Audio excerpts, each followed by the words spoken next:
Allô? Ce sera pas. Good, thank you. No stress. Donnez-moi 2 secondes, je vais sortir mon texte. Ah, c'est sorti.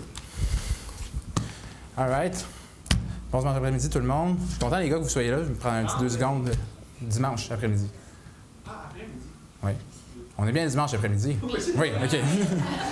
Ben oui, juste un petit parenthèse pour vous les gars, les trois. Je suis vraiment content que vous soyez là parce que c'est aujourd'hui, je vais vous parler d'un de mes sujets, mais de mon sujet préféré, de mon plus grand amour, de ma personne préférée. On peut dire c'est un concept, on peut dire c'est toutes ces choses, mais non. C'est mon Dieu, c'est mon Père, c'est mon amour, c'est Jésus. Fait que je suis vraiment content de pouvoir vous partager un peu ce qui m'a mis à cœur avec vous les gars aujourd'hui. Donc c'est ça, comme Guillaume m'y a dit, ça va être dans la suite de ce que j'avais commencé presque 2 mois, je pense. C'est ça mon dernier sermon. C'est tout sur la base de la foi. Fait qu'on revient un peu à l'essentiel. Qu'est-ce qui construit justement notre vie chrétienne? La dernière fois, je ne sais pas si vous vous souvenez un peu, on avait été dans Matthieu 17. On avait vu comment que Jésus définit c'est quoi la foi qu'on doit mettre en lui. Simplement. Puis là, on avait fait une petite catchy phrase. On va la répéter ensemble aujourd'hui encore. C'est Jésus nous demandait d'avoir une foi fructueuse et intense de par son exclusivité envers Jésus. Alors on va dire ensemble. Une foi fructueuse et intense de par son exclusivité envers Jésus. Amen. Encore une fois. Une foi fructueuse et intense de par son exclusivité envers Jésus. Amen. Dans le fond, qu'est-ce que ça voulait dire tout ça? Bien, c'est que notre foi, Jésus nous demande qu'elle soit intense de par son exclusivité. C'est pas qu'on a une grande foi, grande comme ça, c'est juste le fait qu'on tout ce qu'on a de foi, même si c'est petit comme un grain de moutarde qu'on perd dans le pli d'une main, on le place en Jésus. Amen. Puis cette foi-là, elle va être fructueuse parce qu'elle est placée en Jésus, tout simplement. Fait qu'on avait vu, c'est ça, l'intensité qui nous parlait, mais là aujourd'hui, on va vraiment se concentrer sur l'objet de notre foi, sur Jésus en lui-même. La partie la plus le fun de tout ça. Bon, fait que maintenant, on est de retour là-dedans. On va pouvoir passer, dans nos textes. Donc, vous pouvez tourner dans vos Bibles dans Matthieu 14. Pour ceux qui... C'est page 972, les gars, dans NG.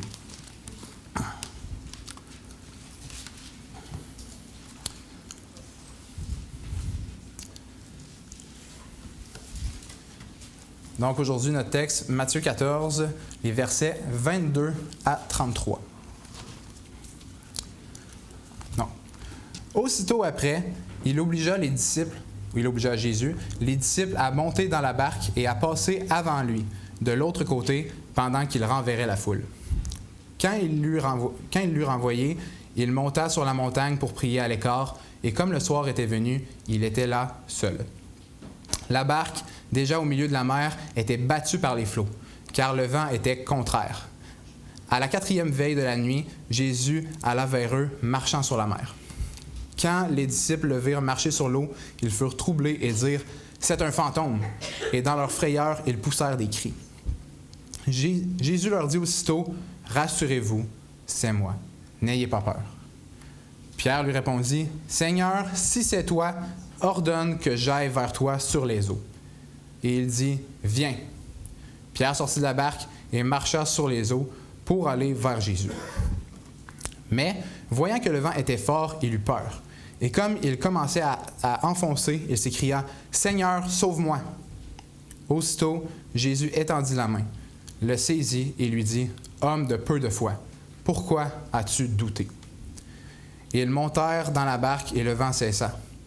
Ceux qui étaient dans la barque vinrent adorer Jésus et dirent « Tu es véritablement le Fils de Dieu. » On va prier. Seigneur, merci aujourd'hui que tu nous donnes le temps de pouvoir ouvrir ta parole, de parler de toi qui es le Fils de Dieu, comme on l'a chanté tout à l'heure. De constater justement qui tu es vraiment, puis de constater pourquoi est-ce qu'on peut avoir confiance en toi. Pourquoi est-ce que quand tu es là, on peut être rassuré, puis on peut ne pas avoir peur. J'ai préparé tout un texte aujourd'hui, Seigneur, mais je ne veux pas qu'on se base là-dessus, je veux qu'on se base sur toi. Qu'est-ce que tu veux que ce que je dise? Alors guide-moi par ton esprit, Seigneur, je t'en supplie. Rien de moi, tout de toi.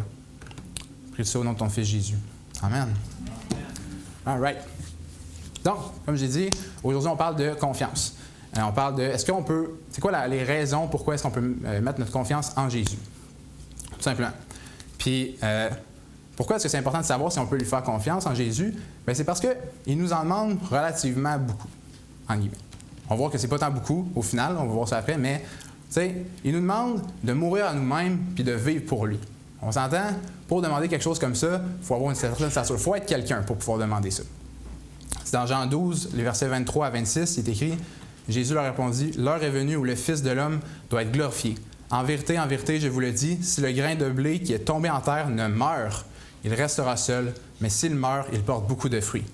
Celui qui aime sa vie la perdra, et celui qui hait sa vie dans ce monde la conservera pour la vie éternelle. Si quelqu'un me sert, qu'il me suive, et là où je suis, là aussi sera mon serviteur. Si quelqu'un me sert, le Père l'honorera. » Donc, comme on vient de le lire, il est clairement écrit, si on décide de faire de notre vie une idole, quelque chose qu'on veut protéger, quelque chose qu'on veut garder pour nous, on va la perdre. On va la perdre, on est destiné à mourir. Mais si on voit ça comme quelque chose qu'on veut donner justement à Jésus, bien, c'est là qu'on obtient la vie éternelle. C'est ça qui est promis, tout simplement dans Jean 12. Donc, quand on regarde voir si on peut faire confiance à quelqu'un, parce qu'on fait confiance à une personne, on fait confiance à Jésus, comment est-ce qu'on peut savoir si on peut lui faire confiance à quelqu'un? Je pense qu'il y a deux façons dont on peut le faire. On peut regarder son registre, si on veut, les promesses qu'il nous a faites avant, puis s'il les a tenues, là, c'est comme, bon, OK, selon ce que je connais de lui, selon tout ce qu'il a fait, bon, il a l'air d'être quelqu'un de confiance, je peux mettre ma confiance en lui. Ça, c'est une première option, puis c'est quelque chose qu'on va voir dans le prochain message. Mais aujourd'hui, c'est la deuxième façon dont on peut avoir confiance, puis savoir qu'on peut faire confiance à quelqu'un, puis ce qu'on va regarder aujourd'hui, c'est si on connaît la personne, si on connaît son identité. Par exemple, si c'est ma mère qui m'appelle puis qui me dit « Ah, Christophe, j'aurais besoin que tu fasses ça pour moi, puis tout ça », bien, c'est ma mère. Je le sais, je la connais, elle m'aime. Je sais que je peux faire confiance en elle. Je n'ai pas de stress à avoir. Là, c'est la même chose avec Jésus. On va voir qui que Jésus prétend être. Puis s'il est vraiment cette personne-là, pourquoi est-ce que, bien, selon son identité, on peut mettre notre confiance en lui? Donc, aujourd'hui, on va voir 3 points. On va voir 3 points sur qui Jésus prétend être pour nous en demander autant. Puis ces 3 points, bien, c'est pourquoi on va pouvoir lui faire confiance, tout simplement. Donc, all right. Donne-moi 2 secondes. Notre premier point, c'est on peut faire confiance à Jésus à cause de son existence autosuffisante. Ouh, les gros termes. Mais on va retourner dans notre texte pour commencer. Au verset 20... Ouais, c'est ça. Jésus, en premier lieu, bien, au verset 22, il met ses disciples à l'épreuve. T'sais, c'est lui qui les oblige à aller sur la mer. Il les envoie. T'sais, c'est son commandement. Fait qu'il respecte. Les disciples s'en vont sur la mer. Puis là, Jésus, dans le fond, il leur permet d'arriver dans ce problème-là pour se présenter comme la solution. Voilà, comme la porte de sortie. Donc, c'est ça. Pendant qu'ils sont en plein milieu de la mer, il y a la tempête, ils sont troublés. Puis, qu'est-ce que Jésus dit au verset 27? Jésus leur dit aussitôt, « Rassurez-vous, c'est moi. N'ayez pas peur. » On le sait, l'opposé de la foi, c'est quoi? C'est la peur, justement. Quand on n'a pas peur, on n'a pas confiance, tout simplement. Bien, quand on a peur, on n'a pas confiance, justement. Donc, Jésus, il se met en plein milieu de leur situation. Ils ont peur, ils ont des cris de frayeur, ils pensent voir un fantôme. Il leur dit, « Hey, c'est moi. Je suis là. » Puis là, bien, c'est là qu'on voit une vraie richesse dans ce verset-là, si on s'en va dans le grec, tout simplement. Donc, c'est ça, dans le grec original, quand l'apôtre Matthieu a écrit son évangile, je vais prendre le temps de vous le lire, puis après ça, je vais vous l'expliquer. Okay. Donc, en français, « Rassurez-vous, c'est moi, n'ayez pas peur ». En grec, « Tarseo, egoemi, mephobeo ». Donc, « Tarseo », le premier mot, « rassurez-vous », ça peut se traduire littéralement par « prends courage ». C'est comme « aie foi ». Donc, on retrouve notre foi. On retrouve le thème de la foi directement. On a déjà passé pas mal de temps là-dessus, le dernier sermon, donc on va passer ça super vite. Mais ce qui va vraiment nous intéresser là-dedans, c'est le « ego émi », le « c'est moi ».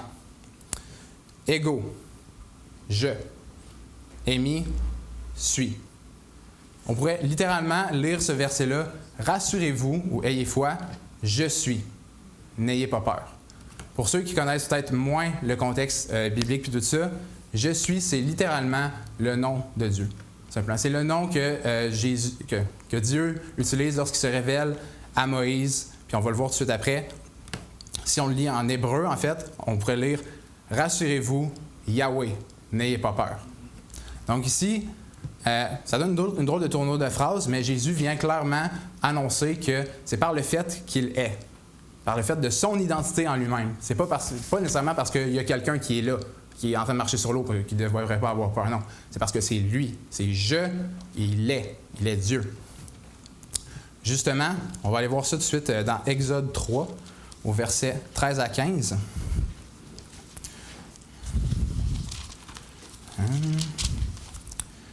Yes. Moïse dit à Dieu. Donc là, c'est Moïse qui parle à Dieu dans le buisson ardent. C'est à la page 57 de la NEG. Donc, Moïse dit à Dieu, « J'irai donc vers les enfants d'Israël et je leur dirai, « Le Dieu de vos pères m'envoie vers vous. Mais s'ils me demandent, quel est son nom? Que leur répondrai-je? » Dieu dit à Moïse, « Je suis celui qui suis. » Et il ajouta, « C'est ainsi que tu répondras aux enfants d'Israël. Celui qui s'appelle « Je suis » m'a envoyé vers vous. » Verset 15. Dieu dit encore à Moïse, « Tu parleras ainsi aux enfants d'Israël, l'Éternel, le Dieu de vos pères, le Dieu d'Abraham, le Dieu d'Isaac et le Dieu de Jacob m'envoie vers vous. Voilà mon nom pour l'éternité. Voilà mon nom de génération en génération. » Son nom, je suis, tout simplement. Puis, en tout cas, je ne sais pas pour vous, mais ça donne une drôle de tournure de phrase, grammaticalement. C'est quand il dit je suis celui qui suis. Ça fait une drôle. En tout cas, grammaticalement en français, ça fait quelque chose de spécial. Je ne sais pas pour vous, mais ça griche un peu à l'oreille. Pourquoi est-ce que c'est écrit comme ça? C'est ça, parce que moi, si c'était moi qui parlais, à ce moment-là, j'aurais pas dit « je suis celui qui suis ». Je suis celui qui est. Parce que je profite de l'existence. Je ne suis pas l'existence en elle-même. C'est ça, je ne suis pas l'existence en elle-même. Mais c'est dans ce petit secret grammatical-là, justement, qu'on trouve une autre vraie profondeur, en fait. C'est que, justement, Dieu, lui, il n'a pas besoin de dire « je suis celui qui est ». Parce qu'il est l'existence en lui-même. Il est le « je suis ». L'existence, lui, est propre. C'est un cadeau que lui, il nous donne à nous. Nous, on doit la prendre puis la dire à la troisième personne du singulier quand on l'accorde. Lui, il la garde pour lui. C'est la première personne du singulier. Ça vient de lui et c'est lui, tout simplement. Donc, c'est ça. Dieu, ici, s'approprie l'existence. L'existence en elle-même n'a pas besoin d'autre que de lui-même pour exister. Il est celui qui en rédige les lois, la crée, la donne, la maintient et la reprend. Toute existence est de lui, par lui et en lui, tout simplement. Bon. En quoi ça nous dit qu'on peut faire confiance en Jésus? Ce premier point-là, le fait qu'il est. Bien, si on s'en va si on lit Colossiens 1, 15 à 17, il est écrit « Le Fils est l'image du Dieu invisible, le premier-né de toute la création, car en lui ont été créées toutes ces choses qui sont dans les cieux et sur la terre, les visibles, les invisibles, trône, dignité, domination, autorité. Tout a été créé par lui et pour lui. Il est avant toute chose et toute chose subsiste en lui. Si tout subsiste en lui, il nous connaît mieux que quiconque. C'est sûr et certain. C'est lui qui nous a créés. Puis c'est lui qui nous maintient en vie, justement. Puis, c'est ça. Le point que je veux amener derrière tout ça, c'est exactement ça. C'est le fait qu'il nous maintient continuellement de jour en jour. Il y a depuis le jour de notre naissance jusqu'à aujourd'hui, jusqu'à la dernière seconde, jusqu'à la nouvelle seconde qui vient de passer, le Dieu, Jésus, n'a jamais tourné son regard de nous. S'il le faisait, il n'y aurait plus rien. À la seconde près, il n'y a plus rien. Sans le regard de Dieu, sans sa main qui soutient l'existence en elle-même, on ne serait plus là. Puis, il ne fait pas ça juste parce qu'il est obligé de le faire. Non, au contraire, parce qu'on ne la mérite pas. On ne le mérite pas, ce maintien-là de notre existence. Parce que nous sommes pécheurs, on a trahi Dieu, on lui a craché au visage, puis pourtant, lui, il continue à nous regarder. Il continue à être là, à nous maintenir en vie, puis à vouloir justement en plus qu'on s'approche de lui. On va voir ça dans le troisième point un peu plus. Donc, pourquoi est-ce qu'on peut faire confiance en Jésus, notre premier point? parce qu'il est toujours là, puis malgré toutes nos erreurs, il continue de subvenir à nos besoins. Notre deuxième point. On peut faire confiance à Jésus parce qu'il n'est pas comme nous, tout simplement. Puis, c'est drôle, on en parlait un peu dans le cours de théologie hier, quand Guillaume nous a demandé « c'est quoi la sainteté? » C'est quelque chose qui est à part. C'est Dieu, il est saint, il est en dehors, il est en dehors de nous. Donc, il est différent de nous. Puis pour expliquer ce point-là, on va aller prendre une nouvelle partie, un autre texte dans nos Bibles, c'est Nombre 23, dans notre livre de mathématiques. Ça va être à la page 164. Donc, dans les chapitres 22 à 24, toute une histoire qui se passe là. Je ne prendrai pas le temps de tout expliquer parce qu'on sait du stock, puis on va passer toute la journée sinon. Mais grossièrement, on a, c'est l'histoire de Balak et de Balaam. Par un bref résumé, c'est ça. Balak, c'est le roi des Moab, et il a vu le massacre des Amoréens par le peuple d'Israël. Donc, il est terrifié parce qu'il s'attend à avoir à les affronter, tout simplement. Il demande donc à Balaam, qui est un devin, de maudire Israël pour au moins avoir une chance de les combattre. Bien, Balaam, donc, puisque son don vient de l'Éternel, se retrouve donc à invoquer l'Éternel, justement, Yahweh, je suis, et en lui demandant des révélations de sa part. Au verset 3, oui, c'est bien ça. Yes. Balaam dit à Balak, tiens-toi près de ton holocauste, et je m'éloignerai. Peut-être que l'Éternel viendra à ma rencontre, et je te dirai ce qu'il me révélera. Et il alla sur un lieu élevé. Bon, là, à ce moment-là, l'Éternel il vient se révéler à Balaam, puis il lui annonce une révélation qu'il va aller annoncer à Balak, le roi des Moab. Balak dit à Balaam, au verset 11, « Que m'as-tu fait? Je t'ai pris pour maudire... » Non, excusez, j'ai manqué un bout de l'histoire.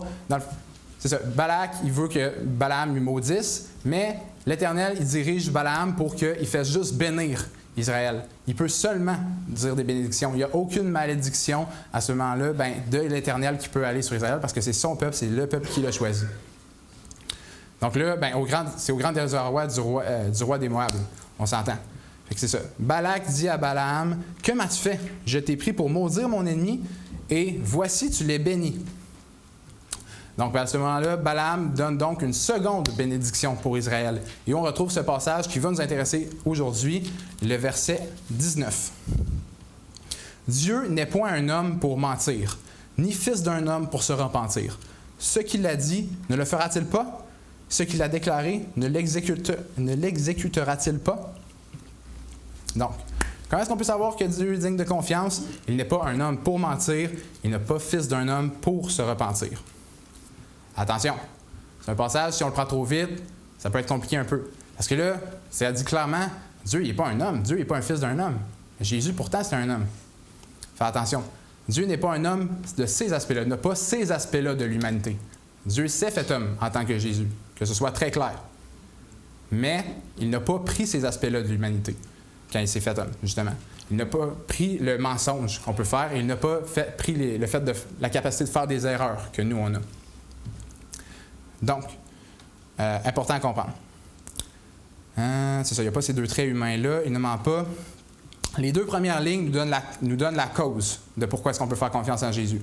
Dieu n'est pas un homme pour se mentir, ni fils d'un homme pour se repentir. Les deux lignes suivantes nous donnent le résultat sous forme de question. Ce qu'il a dit, ne le fera-t-il pas? Ce qu'il a déclaré, ne l'exécutera-t-il pas? Puisque Dieu est différent de nous par le fait qu'il ne ment pas et qu'il ne fait jamais d'erreur, quand il dit de quoi? Penses-tu vraiment qu'il ne va pas le faire? Mais non, il va le faire, c'est évident. C'est ça que Balaam il dit. C'est ça. C'est impossible, en fait, qu'il ne fasse pas les choses qu'il a dit qu'il allait faire. Ce serait aller contre son identité. Ce serait aller contre sa sainteté. Puis, puis c'est ça. La cerise sur le gâteau, c'est que contrairement à l'identité de beaucoup de gens de nos jours, lui, Dieu, il ne change pas d'identité. Il est ferme sur qui il est. Il le sait très bien. Il n'essaie pas de changer des affaires. Puis, en effet, le psaume 102, au verset 26 à 28, dans le psaume 102, au verset 26 à 28, on peut lire « Tu as anciennement fondé le monde, et les cieux sont l'ouvrage de tes mains. Ils périront, mais tu subsisteras. Ils s'useront tous comme un vêtement, tu les changeras comme un habit et ils seront changés. Donc ça, sa création va changer. Mais toi, Dieu, Yahweh, je suis, tu restes le même et tes années ne finiront point. 102. Ouais. Versets 26 à 28. Ce passage-là, il est cité dans la lettre aux Hébreux, dans les versets 10 à 12 du premier chapitre. Puis le même auteur de la lettre aux Hébreux nous dit au chapitre 13, verset 8, « Jésus-Christ est le même hier, aujourd'hui et éternellement. » Si vous avez besoin d'une preuve en plus que dans vos Bibles, c'est clairement écrit que Jésus est Dieu, en voici une. Dans le même livre, on dit que Dieu ne change pas puis que Jésus ne change pas. Puis qui d'autre que Dieu est constant comme ça? Qui d'autre que Dieu ne change pas? Personne. En tout cas, j'en ai vraiment pas rencontré à date. Donne-moi 2 secondes. Yes. Puis, faire une petite parenthèse là-dessus, je veux revenir un peu sur le fait qui est différent, justement, de nous en tant qu'humains. Parce que ça faisait pas très longtemps que j'étais sauvé, puis j'étais à table avec la famille, on avait un souper de famille, puis je me rappelle avoir... C'est ça, tu sais, quand on vient d'être sauvé, on est un peu tout bord, tout cassé, là, c'est « Alright, là, moi, je vais sauver tout le monde. » Pas très... pas très théologique tout ça, mais bon, c'est pas grave. Fait que là, c'est ça. J'avais un débat avec ma sœur à ce moment-là. Puis là, j'amenais des points comme « Ah, mais tu sais, si tu mets pas ta confiance en Jésus, tu vas la mettre où? Tu n'as pas le choix de mettre ta confiance en quoi? » Puis là, ma sœur, elle me regarde, puis okay, j'aime beaucoup ma sœur, mais pas une très bonne réponse qu'elle m'a dit. « Ah, mais je vais mettre ma foi en l'homme, là, tu sais, en l'humain. » En tout cas, je sais pas pour vous, mais en y repensant, si on ne met pas notre foi en Dieu, en lui qui est constant, sans erreur, qui ne peut pas se repentir parce qu'il ne fait pas d'erreur, où est-ce qu'on va la mettre? Dans la chose la plus constante, la plus éternelle, entre gros guillemets, la chose qui va durer le plus longtemps, qui me vient à l'esprit, c'est les lois de la physique, puis les lois de la nature. Mais même ces lois-là nous amènent au désordre, nous amènent à une mort de l'univers, puis il n'y a aucun espoir là-dedans. Au final, tout ça, ça amène à la mort.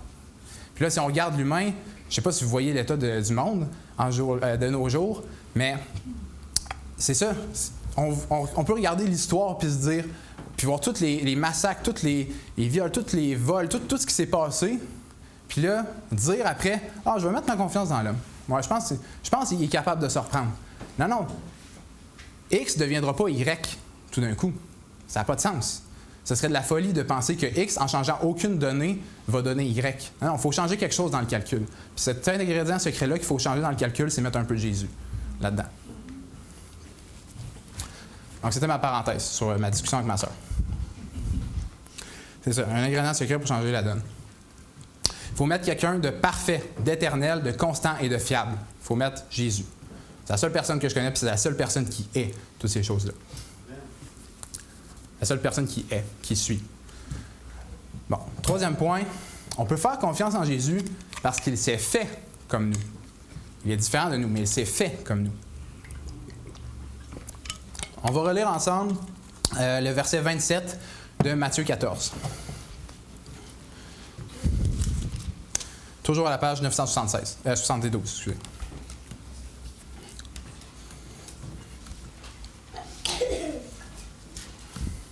Rassurez-vous, c'est moi. N'ayez pas peur. J'ai besoin d'aide pour comprendre ça. C'est en fait un autre des trésors cachés de ce verset-là. Parce que quand j'ai commencé à écrire ce passage-là, moi j'y allais avec ma tête d'intellectuel, fouiller le grec, OK, on va aller trouver tout ce qui est caché là-dedans, tac, tac, tac. Ah, ego émi, je suis Yahweh, wouh, c'est Dieu. Mais je parlais de... Puis en fait, j'ai eu besoin d'une aide extérieure pour comprendre ça. Dieu s'est servi de quelqu'un pour me faire comprendre ça. Et il s'est servi d'Amélie. Parce que je parlais du message que j'écrivais, puis tout ça, puis là, j'ai dit, ah, ça, il y a il y a le grec, puis ça. Puis là, Amélie, elle dit, ah, mais moi, j'ai tout le temps vu de même. Puis j'ai fait, j'ai pas vu ça, moi. Gloire à Dieu de l'avoir utilisé pour me faire comprendre ça. Mais c'est ça, on peut vraiment avoir une proximité là-dedans. C'est ça qu'Amélie m'a dit. C'est comme, hey, me semble, ça sonne comme, hey, quelqu'un, mettons, un enfant qui vient de faire un cauchemar. Là, il est dans son lit, il pleure, en détresse, puis là, son père ou sa mère arrive dans son hey, c'est beau, c'est moi, je suis là, ça va aller. Puis oui, il y a tout l'aspect théologique, tout ça, mais c'est ça. Dieu, il est là. Il est à côté. C'est correct. Ça va aller. Fait que, c'est ça. C'est comme ça. Comme un père qui vient voir son enfant, exactement. Puis, si on lit justement si on va ensemble dans Philippiens 2, au verset 5 à 11, pour comprendre un peu justement Dieu qui s'est fait homme dans la personne de Jésus, à la page 1180. Bon. Ayez en vous les sentiments qui étaient en Jésus-Christ, existant en forme de Dieu. Il n'a point regardé son égalité avec Dieu comme une proie à arracher, mais il s'est dépouillé lui-même, en prenant une forme de serviteur, en devenant semblable aux hommes, et il apparut comme un vrai homme. Il s'est humilié lui-même, se rendant obéissant jusqu'à la mort, même jusqu'à la mort de la croix. C'est pourquoi aussi Dieu l'a souverainement élevé et lui a donné le nom qui est au-dessus de tout nom, afin qu'au nom de Jésus, tout genou fléchisse dans les cieux, sur la terre et sous la terre, et que toute langue confesse que Jésus-Christ est Seigneur à la gloire de Dieu le Père. Amen. C'est un passage riche et compliqué. Un passage qu'on pourrait faire un cours de théologie de plusieurs heures, de plusieurs crédits à l'université là-dessus. Fait que, on prend ça avec des pincettes, on va vraiment survoler le tout aujourd'hui. Mais ce qui est beau là-dedans, c'est que ça nous parle de la kénose, donc de justement Dieu fait homme dans la personne de Jésus. Dieu qui s'est humilié, qui s'est rendu plus petit que ce qu'il est vraiment. Il n'a pas vu son égalité avec Dieu, donc sa divinité a quelque chose à garder jalousement juste pour lui, puis à rester dans son coin, puis non. C'est fait, hey, on va aller les voir, ces gens-là. On va les aider, on va les sauver, tout simplement. Donc, que ce soit clair, Jésus, comme on l'a vu, il est 100% Dieu et de toute éternité, et ça depuis toujours. Mais c'est ça, il n'a pas vu sa divinité comme quelque chose à garder jalousement, comme il est écrit, verset 6, « Existant en forme de Dieu, il n'a point regardé son égalité avec Dieu comme une proie à arracher. Il a désiré se faire comme nous, pour nous comprendre, mais avant tout, pour nous sauver, pour mourir pour nous. » Versets 7 et 8. « Mais il s'est dépouillé lui-même, en prenant une forme de serviteur. En devenant semblable aux hommes, il apparut comme un vrai homme. Il s'est humilié lui-même, se rendant obéissant jusqu'à la mort, même jusqu'à la mort de la croix. » La personne de Jésus a donc deux natures, 100% Dieu, 100% humain. C'est difficile à imaginer, impossible à comprendre du haut de notre compréhension humaine. On a besoin, de où le besoin d'un cours de théologie pour ce genre de passage-là, mais c'est ce que la Bible enseigne et c'est la vérité. Et Dieu est trop grand Dieu est censé être trop grand pour faire complètement du sens à nous humains. Et on n'est pas censé pouvoir le mettre dans une boîte puis le compacter puis pouvoir partir au travail avec. Non. Ça prend toute notre tête, puis plus encore, bien entendu. Donc, en quoi est-ce que ça m'aide à avoir confiance en lui? Tout simplement, à mettre ma foi en Jésus. Notre Dieu s'est fait semblable à nous. S'est fait homme pour nous comprendre, mais comme j'ai dit, avant tout pour tout nous donner. Car nous étions ses ennemis, comme on l'a vu un matin. Si on n'est pas avec lui, on est contre lui. Si on rejette Jésus, on rejette la vérité. Si on n'est pas dans la vérité, on est dans le mensonge. Satan, c'est le père du mensonge. Satan, c'est l'ennemi de Dieu. Point. Nous étions ses ennemis. Nous étions en rébellion constante contre lui lorsque nous avancions dans le péché. Nous crachions sur son nom continuellement lorsque nous le rejetions. Nous étions coupables de crimes envers lui, envers sa création et envers ses enfants. Chacun de nous ici. Chacun de nous ici. Mais c'est à ce moment, à notre moment le plus laid, le moment le plus bas, qu'il est venu pour nous donner son amour. Il a pris toute la haine que nous avions pour lui et pour lui et pour chacun d'entre nous et l'a amené sur la croix. Il a pris la mort que nous lui souhaitions, comme on a vu un matin. Il voulait le faire mourir parce qu'il prêchait la vérité. Il l'a pris, il a dit « All right, je vais le prendre pour vous. » Puis en plus de ça, il a payé le prix pour toutes les offenses passées, présentes et futures pour les effacer. À nous qui ne lui donnions que du négatif, que de la honte et la mort, il a donné la paix, la joie, l'amour et la vie. Or, à celui qui peut faire, par la puissance qui agit en nous, infiniment au-delà de tout ce que nous demandons ou pensons, à lui soit la gloire dans l'Église, en Jésus-Christ, dans toutes les générations, au siècle des siècles. Amen. Ça, c'est Éphésiens 3, 20 et 21. Pour finaliser la compréhension de ce dernier point-là, comprendre le fait qu'il s'est complètement offert à nous, je vais vous poser une question, tout simplement. S'il s'est offert entièrement lui-même, prenant la honte sur lui, alors que nous ne le méritions pas, alors que nous étions ses ennemis, combien plus grandiose et belle sera l'existence qui vient de lui-même lorsque nous l'aurons accepté comme Seigneur et qu'il nous considérera comme ses enfants. Parce que c'est ça que Jésus vient nous faire. C'est ça qui est prêché dans la Bible. C'est le fait que, une fois qu'on accepte Jésus dans notre vie, on devient les enfants de Dieu. De là où, c'est comme Guillaume le disait un matin, remplacement complet d'État. Où est-ce qu'on était ennemis, esclaves? On fait maintenant partie de la royauté. On fait partie de sa famille à lui. On est des enfants d'adoption. Puis, un passage que j'aime encore, un fait dans le grec que j'aime encore plus de ce terme-là, adoption, quand ça le dit dans la Bible, c'est que l'adoption, dans le grec, c'était pas prendre comme on l'a aujourd'hui de nos jours, c'est comme adopter un enfant. Non, c'est plus comme un coming of age. C'est prendre enfin la place qui t'est due. Où est-ce que tu devrais être? C'est ça que Jésus veut faire avec nous. Qu'on devienne des co-héritiers de son royaume, des co-héritiers de sa grandeur et de son amour, tout simplement. Parce que c'est ça notre Dieu qui s'est fait comme nous. C'est qu'il nous a aimés, puis dans son amour infini, il a décidé de venir nous donner, tout nous donner en fait, de se donner lui-même à nous qui ne le méritions pas. Pour conclure le message, j'aimerais faire une courte application après une gorgée d'eau. C'était pas dans mon texte, une gorgée d'eau à l'eau. Yeah. Donc, face à la révélation, là, je vous fais voyager beaucoup dans vos Bibles, mais là, on va retourner une dernière fois dans Matthieu, dans Matthieu 14, page 972 toujours, ça ne change pas. Donc, face à la révélation du fait que Jésus est, de qui il est, face à la révélation de son identité, il a donné 2 choix à ses apôtres. Puis c'est les mêmes 2 choix qu'il nous donne à nous, aujourd'hui. Il a donné le choix de mettre notre foi en lui et l'adorer pour qui il est, en premier, ou de mettre notre foi en nous-mêmes et sur notre propre perception des choses et de douter. En premier, on va voir la réaction de Pierre. Comment est-ce que Pierre a réagi à ça? Pierre lui répondit au verset 28, si je ne me trompe pas? Ouais. Pierre lui répondit, « Seigneur, si c'est toi, ordonne que j'aille vers les eaux. » On retourne dans le grec. En grec, « si c'est toi », ça se traduit par « si tu es ». Donc là, à ce moment-là, tous les 3 points que je vous ai donnés, il les challengeait.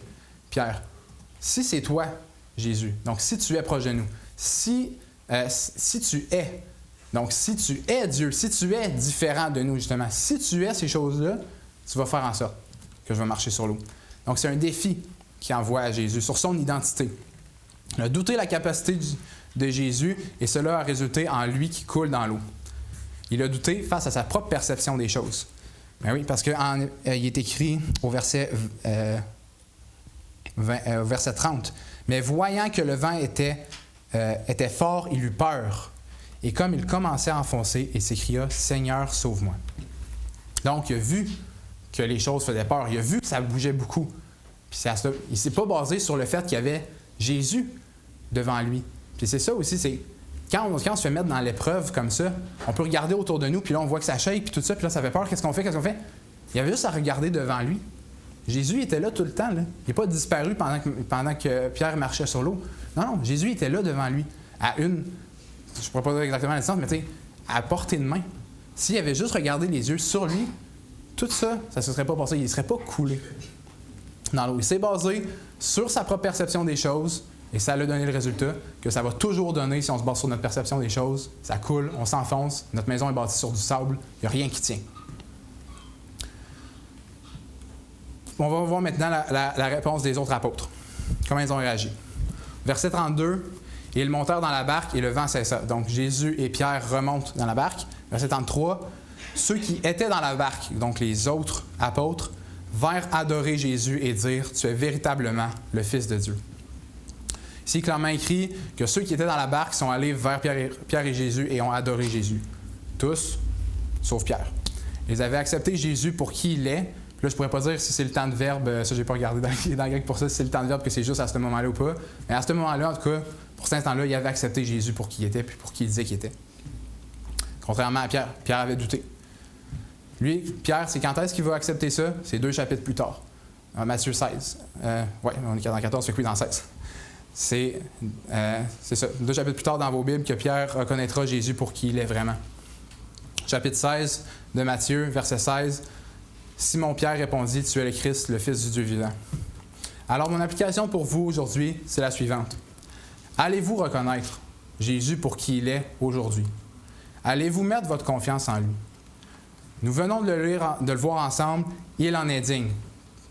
Alors, pourquoi attendre? Sors du rang de ses ennemis et viens goûter à son amour. Après tout ce qu'on vient de voir aujourd'hui, après tout ce que Jésus a fait pour nous, je ne pense pas que c'est trop demandé de sa part de mourir à nous-mêmes et de vivre pour lui.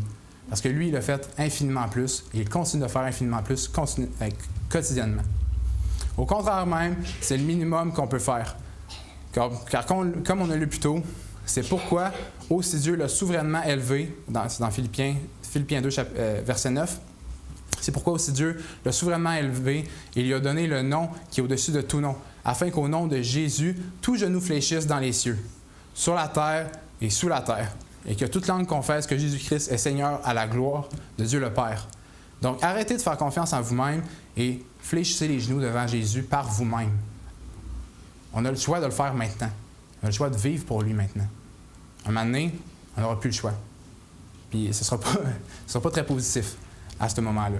C'est pour un autre moment tout ça, mais venez bâtir votre vie sur le roc ferme et solide, le roc du Seigneur Jésus-Christ, le Dieu qui était, qui est et qui vient, tel qu'il est prêché noir et blanc dans la Bible. Amen.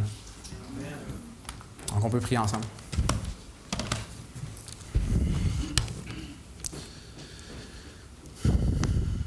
Seigneur, c'est bon de voir ton identité aujourd'hui, de se recentrer sur ta personne. Un petit super bon sermon qui tournait un peu là-dessus aussi ce matin. C'est bon de passer une journée à juste penser à toi, notre Dieu, notre plus grand et notre seul amour, Seigneur. De reprendre le temps de penser à tout ce que tu fais pour nous, de penser à ta croix, au fait que tu es venu pour prendre l'iniquité, prendre la honte qui était la nôtre. Mais qu'en échange, que tu nous as donné la joie, l'amour, la paix, la vie, à nous qui ne méritaient rien de ça, Seigneur. Donc, des fois, si c'est pour ceux qui n'ont pas accepté dans leur vie, Seigneur, bien, je veux te prier pour eux, Seigneur, que ce soit le cas. Puis pour nous qui t'ont déjà accepté, mais Seigneur, aide-nous à se rappeler de tout ça, parce que c'est en comprenant la profondeur d'où tu es venu nous chercher qu'on peut comprendre la hauteur où tu nous amènes, mon Dieu. Puis, des fois, au quotidien, bien, on peut être comme Pierre, puis voir les choses, puis pas sentir que tu es là.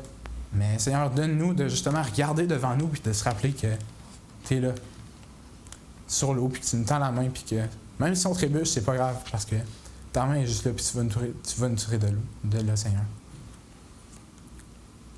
Merci, Seigneur, pour ce temps, puis garde-nous toujours auprès de toi, au nom de Jésus. Amen.